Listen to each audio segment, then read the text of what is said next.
Welcome everybody, my name is Marcus Stone, and in this video you will learn how we can add checklist in Trello. So let's start. First, what you want to do is just click here on add another list.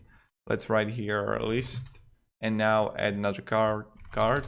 And now when I'm going to click on my card, you will find here checklist.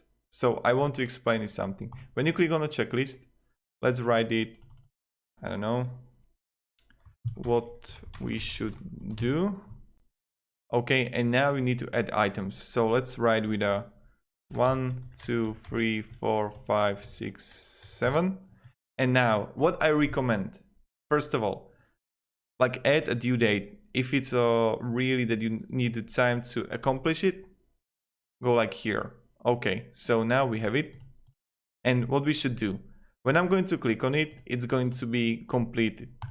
But when I'm going to click here and I'm going to write this here and I'm going to choose myself, I will get notifications that like, okay, a task is waiting for me. If you want to make it for like all checklists, just click here, members, and let's choose members. And again, when he's going to complete it, you see here that it's green. It's completed. You don't need to do, or you just like, okay, I'm going to accomplish number 4, number 5, number 6, but it's not completed yet. And when someone else is going to open it, voila, here we got it. I think it's really simple. So this is how you actually make it. And thank you very much everybody for watching. If this video was helpful, you can support and subscribe. I'll be really thankful for it. Thank you, have a great day, and see ya. Goodbye.